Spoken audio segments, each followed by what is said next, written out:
नमस्कार,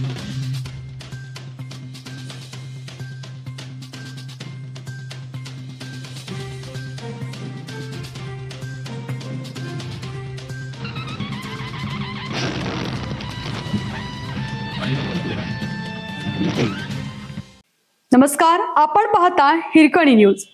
हिरकणी न्यूज प्रत्येक क्षण ताज्या घडामोडी आणि महत्त्वाच्या प्रत्येक बातमीसाठी नेहमी तत्पर. हमालांचे कामबंद आंदोलन, कामकाज ठप्प. वेदांत बंडगर या बालकाच्या खून प्रकरणातील आरोपीसह सूत्रधारावरही गुन्हा दाखल करून कडक कारवाई करण्यात यावी, या मागणीसाठी सांगली जिल्हा हमाल पंचायतच्या नेतृत्वाखाली सोमवारी सर्व क्षेत्रातील हमाल, तोलाईदार, महिला माथाडी कामगार, गाडीवान यांनी कामबंद आंदोलन केलं. सोमवारपासून बेमुदत बंद पुकारण्यात आले होते. मात्र जिल्हा अधिकारी डॉक्टर मैनाक घोष, जिल्हा पोलीस प्रमुख तुषार दोशी यांनी या प्रकरणी सखोल चौकशी करून कारवाई करण्याचे आश्वासन दिल्यानंतर बंद स्थगित करण्यात आला. मार्केट यार्डामध्ये निषेध फेरी काढण्यात आली. त्यानंतर बैलगाडी अड्डा येथे ठिय्या आंदोलनास प्रारंभ करण्यात आला.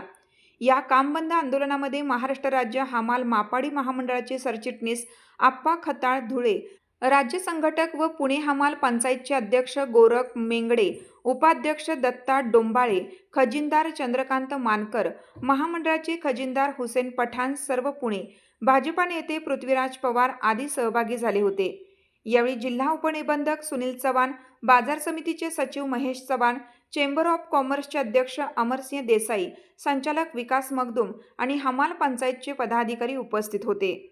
यावेळी 8 दिवसात प्रशासनाने योग्य ती कारवाई केली नाही तर पुन्हा तीव्र आंदोलन करण्याचा निर्णय घेतला आहे. यावेळी बाळासाहेब बंडगर, मारुती बंडगर, हमाल पंचायतचे उपाध्यक्ष राघू बंडगर, प्रल्हाद वनमाने, खंडू सोन्नूर, श्रीमंत बंडगर, भारत गायकवाड, दिगंबर तुपलोंडे, बजरंग कुटाळे, तोलाईदार सभेचे उपाध्यक्ष बजरंग मोहिते यांच्यासह हमाल, तोलाईदार, महिला माथाडी कामगार, गाडीवान आदी उपस्थित होते.